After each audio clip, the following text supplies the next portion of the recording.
Olá, meus amigos e minhas amigas. Enquanto a Rússia lança 119 drones e mais de 931 ataques em apenas 24 horas, Kiev confirma a perda de um bombardeiro Su-24 em missão estratégica. Ao mesmo tempo em que a tecnologia russa avança com sistemas de guerra eletrônica capazes de neutralizar a rede Starlink no front, as negociações no Oriente Médio incluem um fundo privado de 300 bilhões de dólares para o Irã. Tudo isso enquanto os documentos oficiais mostram que a inteligência artificial Grok de Elon Musk foi usada pelo Pentágono em operações de precisão contra alvos iranianos. Enquanto isso, o mundo assiste a uma queda acentuada nos preços do petróleo na esperança de que as rotas de energia vão retomar seus fluxos normais. Mas antes da gente começar, aquele lembrete. Você que aprecia o canal e já faz parte dessa comunidade, já deu like, já deu aquele bom dia, boa tarde, boa noite? Já considerou se tornar membro do canal para ter acesso a materiais exclusivos e, claro, apoiar meu trabalho? Já? Então, meu muito obrigado e vamos ao vídeo de hoje.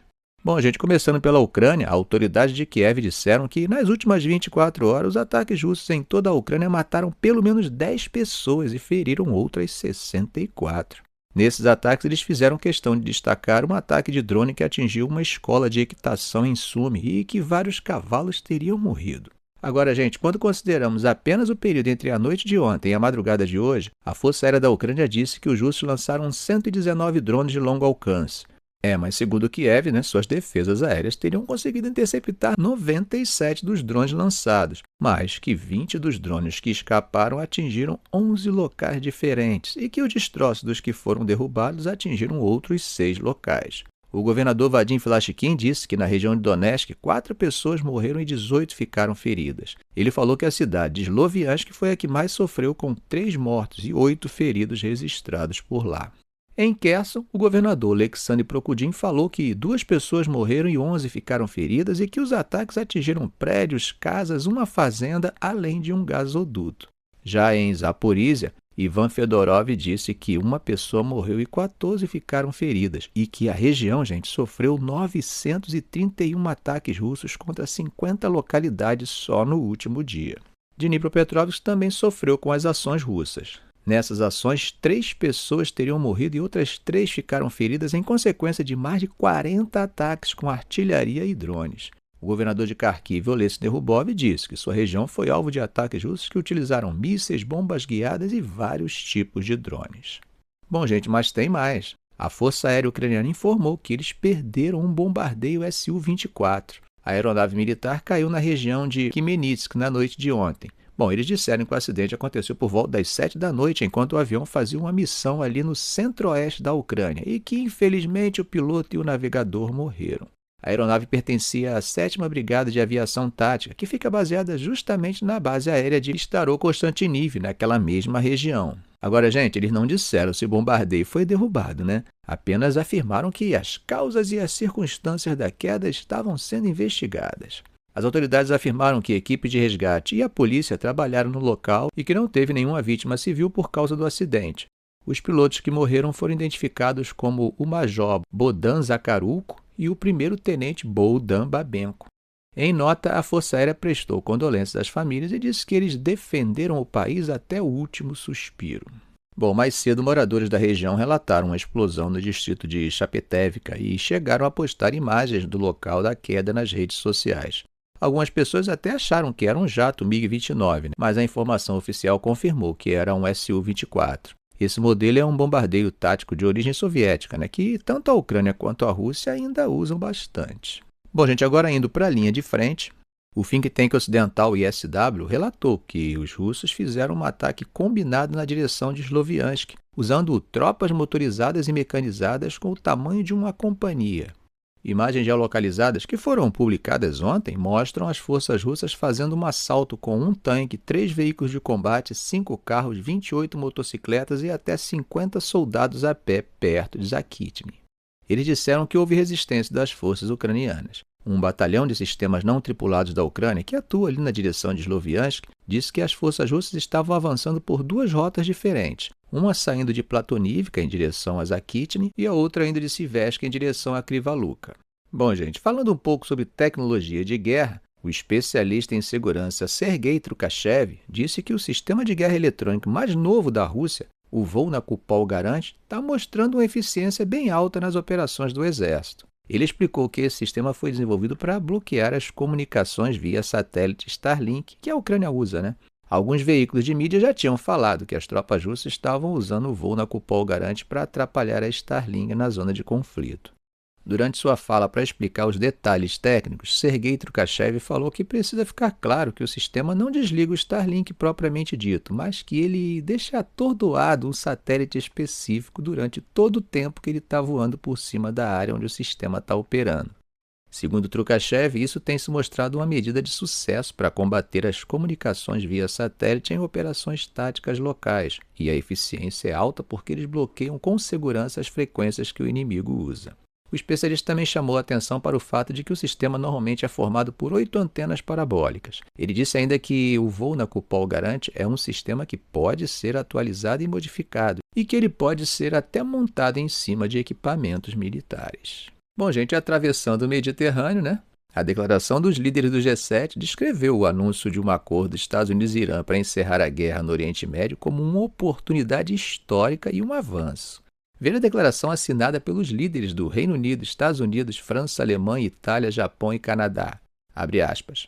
Saudamos o anúncio de um acordo entre os Estados Unidos e Irã, garantido sob forte liderança de Trump, com o apoio dos países mediadores, que oferece uma oportunidade histórica para impedir que o Irã adquira qualquer arma nuclear e enfrentar as ameaças relacionadas às suas atividades regionais e balísticas. Apoiamos e estamos prontos para contribuir para a sua implementação.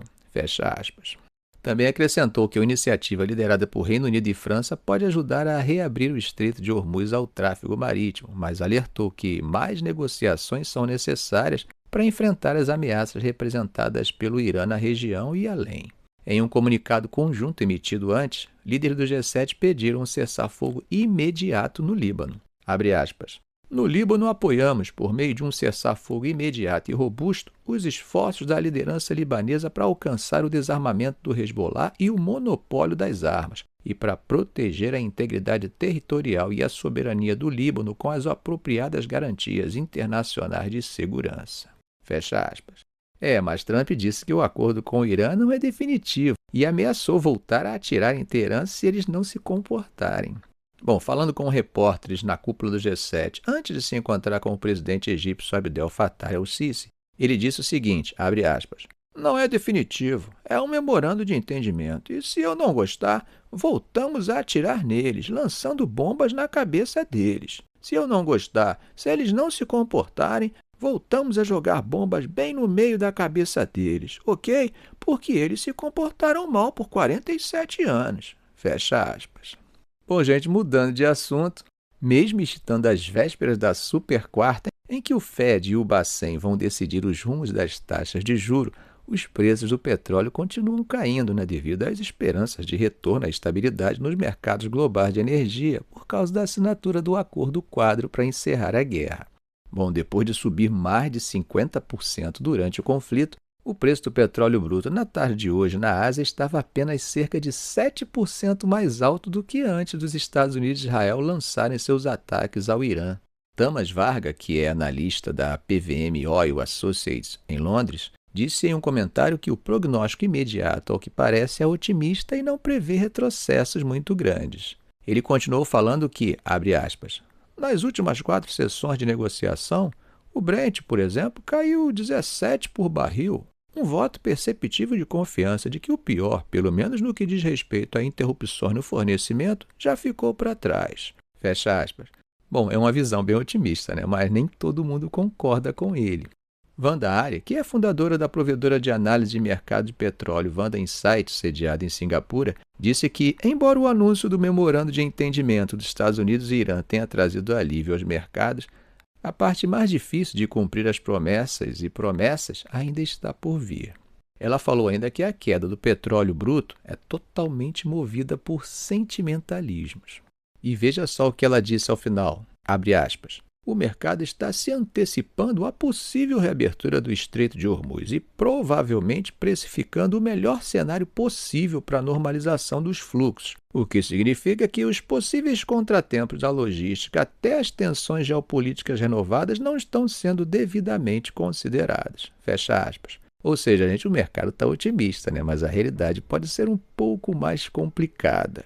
Bom, gente, a ferramenta de inteligência artificial Grok de Elon Musk foi usada em ataques contra o Irã, hein? E essa informação foi dada pelo próprio governo dos Estados Unidos em um briefing jurídico. Os militares têm usado cada vez mais ferramentas de IA para ajudá-los a avaliar a inteligência e identificar potencial alvos, né? E como chegamos a comentar no vídeo de ontem, as IDF fizeram uso sem precedente de IA para encontrar líderes e reféns do Hamas durante a guerra em Gaza, assim como os Estados Unidos para eliminar membros do governo iraniano.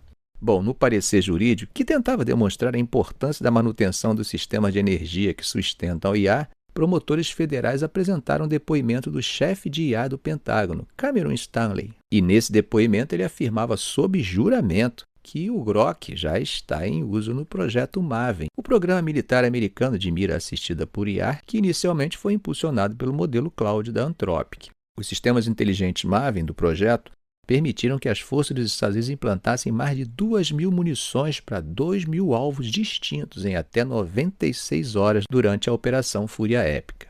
Stan elogiou a tecnologia de Musk e a enorme eficiência operacional que foi possibilitada pela Grok.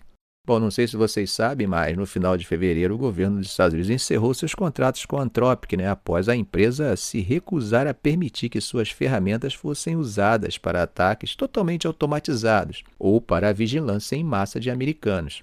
Aí o Pentágono acabou recorrendo aos concorrentes da Anthropic, como Google, OpenAI e xAI, para continuar sua busca pela IA.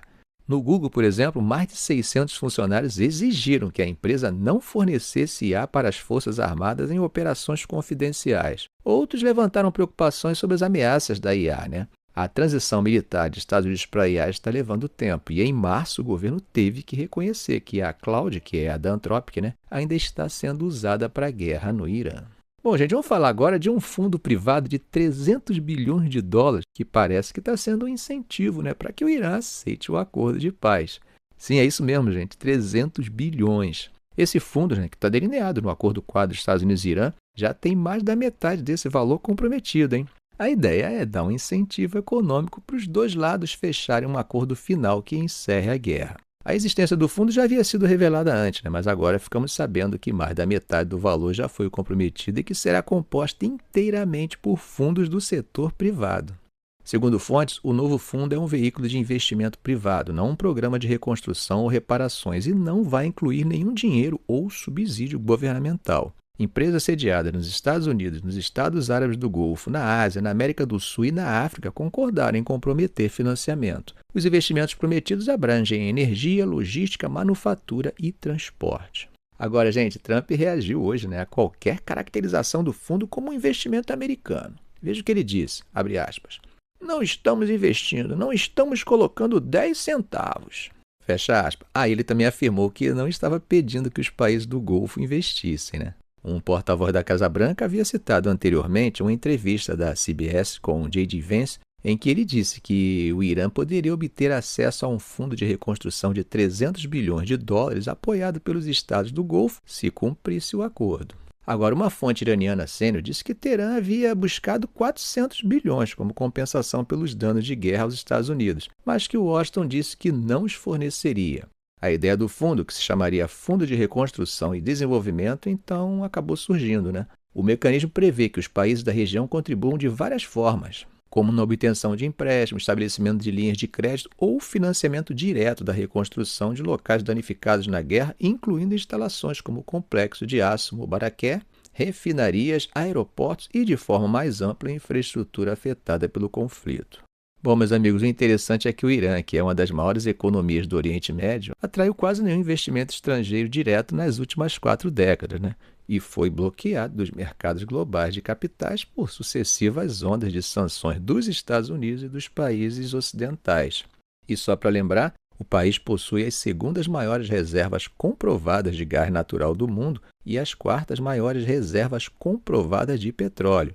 Bom, Agora parece que está rolando uma abertura, né? Fica a pergunta: quem está vencendo a guerra? Trump conseguiu alcançar seus objetivos de guerra? Valeu a pena agredir a soberania iraniana? Ficamos por aqui. Não sai ainda não. Você gostou do vídeo? Se você gostou, dê um like, inscreva-se no canal, faça um comentário.